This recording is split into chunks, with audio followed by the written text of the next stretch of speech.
The European Union is currently experiencing one of the most challenging and uncertain periods in its history. The geopolitical landscape has shifted dramatically, with the U.S. pausing military aid to Ukraine under President Donald Trump.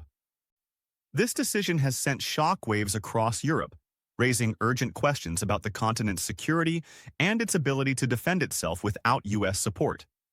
European leaders have responded decisively, signaling their commitment to strengthening defense capabilities. European Commission President Ursula von der Leyen has proposed a comprehensive plan to bolster Europe's military preparedness. Dubbed the Rearm Europe initiative, this ambitious proposal seeks to mobilize approximately €800 billion for defense spending.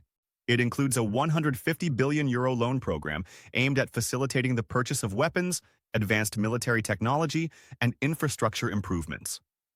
This marks a significant policy shift for the EU, which has historically prioritized economic cooperation and diplomacy over military investment. Von der Leyen's plan comes at a time when European nations are increasingly aware of the vulnerabilities posed by geopolitical instability.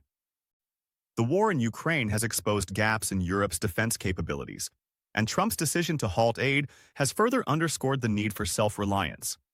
European capitals have largely supported the initiative, but challenges remain. Some EU member states, particularly those with strained finances, are hesitant to commit to increased defense spending. Furthermore, political divisions within the EU could complicate efforts to secure unanimous approval for additional military investments. One of the most innovative aspects of the proposal is its financial mechanism. The plan suggests using EU-backed loans to help member states finance key defense projects, similar to the approach used during the COVID-19 pandemic to support struggling economies.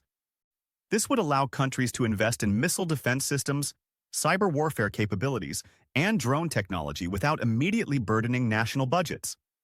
The proposal also includes measures to exempt defense spending from the EU's strict deficit rules, enabling governments to allocate more resources without facing penalties. Despite these efforts, questions remain about whether Europe can meet its defense needs without U.S. support. Historically, NATO has relied heavily on American military contributions, with the U.S. accounting for a significant portion of the alliance's defense spending. Europe, by contrast, has traditionally spent less than 2% of its GDP on defense, a figure far below the levels many experts argue are necessary for true military independence. The new initiative aims to raise defense spending to approximately 2.5% of GDP, but some analysts believe this may still be insufficient given the scale of current threats. European financial markets have reacted strongly to the announcement of the rearmament plan. Following von der Leyen's speech, the euro rose slightly, reflecting investor confidence in the EU's commitment to security. Defense stocks have also surged, with companies specializing in military equipment seeing significant gains. However, the proposal faces opposition from countries like Hungary, which has expressed reservations about increased military spending and potential EU-wide borrowing to finance defense efforts. The geopolitical implications of Europe's military expansion are profound. The EU has traditionally positioned itself as a force for diplomacy and economic cooperation, but the evolving security landscape demands a more assertive approach.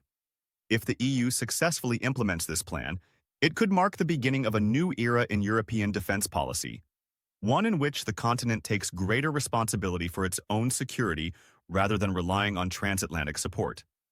Nevertheless, challenges remain. While European leaders broadly support the initiative, internal political and economic constraints could slow progress. Some nations are already facing budgetary pressures, and committing additional resources to defense could come at the expense of social programs and infrastructure investments. Additionally, gaining unanimous support from all 27 EU member states remains a formidable hurdle. In the face of uncertainty, Europe must act swiftly. The threats posed by Russia's ongoing war in Ukraine, coupled with the unpredictability of U.S. foreign policy, make it imperative for the EU to strengthen its defense capabilities. Whether the proposed €800 billion plan will be enough to secure Europe's future remains to be seen. However, one thing is clear. The days of relying solely on U.S. military protection are over. Europe must stand ready to defend itself, with or without American support.